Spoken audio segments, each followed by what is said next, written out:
Okay, so for my week 5 presentation, I chose to focus on a Mediterranean salad from Tzatziki. Starting off, maybe. The historical and contemporary issues with Greece and its culture. Greece is a nation rich with history dating back before the Paleoceanic era, filled with numerous people, stories, and legends. I'm sure you've heard many examples. And the classical period is a pretty popular and well-known time period in the Greek culture. It's arguably the most famous, and some people say it's known for changing the world that we know today. The classical period was a time of great prosperity for all of Greece, and it's a time when Athens and Sparta ruled the country in unity before conflict arose. And the conflict that arose is that a tribe from northern Greece called Macedon came and they rose and overruled the Spartan-Athenian rule, which clearly created some visible tension between the three groups in the country. Politically speaking, the official name is the Hellenic Republic, led by President Katerina, Greek last name. She's actually the first female president to rule, and the prime minister is Kyriakos Mitsotakis. Held by Parliament, the legislative branch holds 300 seats, and the members are elected every 4 years. So that's pretty similar to like a presidential ruler here in the United States. The Supreme Judicial Court and the Special Supreme Tribunal make up the judicial branch of the government. So also similar to the United States, we have a legislative and judicial branch. And as of 1952, Greece is a part of NATO, which is the North Atlantic Treaty Organization, and is also part of the EU, the European Union, as of 1981. A couple political disputes between Greece and Turkey are prominent just because they're so closely located to each other, and a lot of times they often result in air disputes. Religion is very important to all of the Greeks in their daily lives. Most of their cultures, traditions, dishes, and everything else is revolved around their religion. According to my research through Greeka.com, 90% of Greeks are Christian Orthodox, while the remaining 10% are either Catholic, Jewish, or Muslim. Those three religions make up the minority. The schism is a separation that occurred. It divided the country into the Eastern and Western Church, created a great religious and political divide within the nation. And during the Byzantine times, the Orthodox Church had a great meaning for the Greek nation, as it played a large role in helping them define and maintain their nationality and pride. Ethnically speaking, Greece is divided into 9 areas and is home to over 10 million people. Greece is an extremely diverse country with many ethnicities. While native Greeks make up about 98% of the population, there are many other minorities, including Albanians, Romani, Turkish, Pomaks, just to name a few. Local Greeks are very passionate about their culture, and they love to show it off in every way they can. The most obvious way to do so is through their unique food and wine selection. If you've ever been around a Greek family or someone with Greek origin, you know they're very passionate, very out there. And according to Greeka.com, wonderful regional traditions, religion, music, language, food, and wine are the major composites of the cultural in mainland Greece and of the Greek islands, creating an uncomparable culture base for everyone wishing to visit and understand contemporary Greece. Delivering amazing food is a huge part of Greece's culture, and they specialize in many different dishes. And what's really interesting about that is there are many different areas in Greece that specialize in very different dishes. So you can go to one area of Greece and get something completely different to the other side of the country. Family and social issues that have arose in Greece. According to the British Broadcasting Channel, Greece is experiencing an economic hardship similar to that of the Great Depression that the United States experienced in the 1930s. This is a result of the Eurozone agreement. Officials claim that the economy has been shrinking ever since 2008. Another social issue is that the unemployment rates are rapidly rising, especially for the youth population. And today, the rates of unemployment are quickly rising above 60%. And as a result, poverty rates have been rising as well. lower income rates and the amount of unemployment in the nation account for the poverty. And according to the BBC, 1 in 5 Greeks are experiencing severe material deprivation. So I tried the Mediterranean salad, and I focused mostly on the ingredient of garbanzo beans.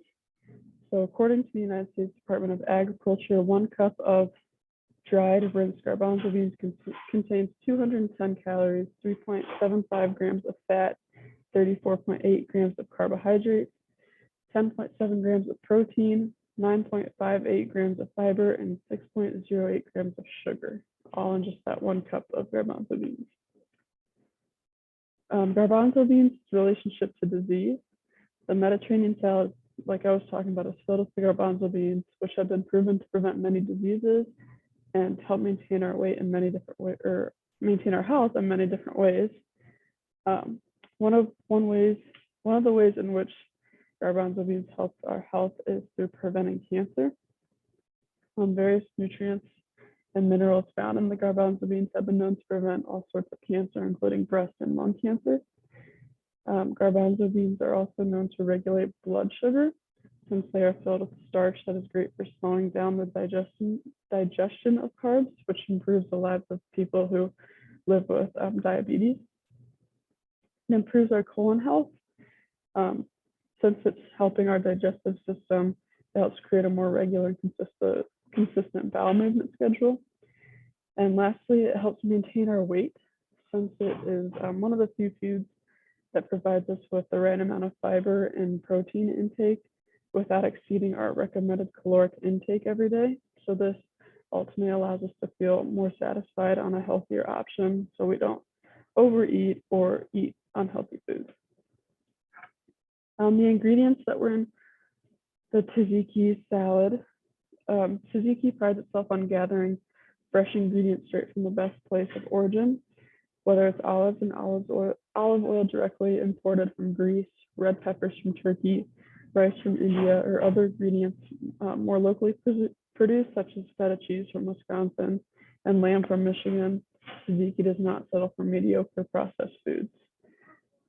Tzatziki is also proud of their commitment to collaborating with local produce businesses here in Tennessee, and they have a strong social mission, including the Hope Project. The Hope Project works with students and people with special needs and teaches them how to grow herbs and other ingredients for local restaurants in Tennessee. The agriculture for garbanzo beans, seasonality. Garbanzo beans are usually grown through the cold season, which is kind of deceiving because the cool season is defined as 70 to 80 degrees Fahrenheit. So in their native lands in the Mediterranean area, that's usually around mid-April. But they have such long roots that they don't really thrive in wet, heavy rain conditions. They prefer dry conditions where they can get their water intake just on their own. They don't really need a lot of rain. Availability, many different parts of the world are working to create an environment where garbanzo beans can be produced more consistently. Since countries like Turkey and India and the Middle East have, figured out their schedule, and, they're used to growing these garbanzo beans. It's more so states in the United States, such as California, Idaho, Montana, and even northern states such as Michigan and Wisconsin are working to find the perfect time of year to produce garbanzo beans. Sustainability, the supply and demand for garbanzo beans is no problem. Being grown in countries all over the world and being bought at the same rate, there is no sustainability issues present. Preparation for making the salad. The first step is to obviously gather the dish's ingredients and wash them. Got to have the clean ingredients. Since it's a salad, there's a lot of chopping required with all the vegetables that is included. And next, you just build your salad. Not too much to it. Just gotta put it all together to your desire and liking. In Greece and in the Mediterranean area, usually there is like a pita bread or some sort of bread that is served with it. So obviously that is optional if you would like to make it. My personal preference, normally I really like salads. I was a bit hesitant when I first opened the box and saw the ingredients because I knew that they would all add their own vibrant and aggressive taste. I've never been a fan of red onions personally, so when I saw them on the salad, I was a little bit nervous. And just the mixture of all the different ingredients was a little too much for my palate. It had many very bold components and sort of outweighed the rest of the salad and other ingredients like the garbanzo beans. Maybe if I were to try it again, I'd probably keep some things off, such as the red onions, and maybe add protein to it. There's no real significant difference between the way the Greeks eat the salad, but is usually paired with the fresh pita bread, which I'm sure mine was nothing similar to. This is a picture of it. My roommate is also in this class, so we chose to do the same thing. And comparison, there are many similarities between my social and cultural perspective and that of Greece's, in which salads are very popular in both cultures. Although each culture, whether it's my culture or the Greek culture or just any culture throughout the world, you can differentiate a salad by incorporating ingredients native to their location and native to their culture and what's grown in their area. Salads are also a great dish in any culture to gather people together for a simple, easy meal, which I know that socializing and families and all that are very important in both cultures. A difference within the dish between my culture and Greece's culture is that previously mentioned ingredients going into the salad. Feta cheese, red peppers, garbanzo beans, and red onions are not typically ingredients to be used in the salad in the United States, but since they're so normal in Greece, it's a lot more regular and expected. And also, when I was ordering my food, I noticed that a lot of the meals didn't incorporate meat as much as we do here in the United States. That's one difference between my culture and Greece's. And this is my reference page.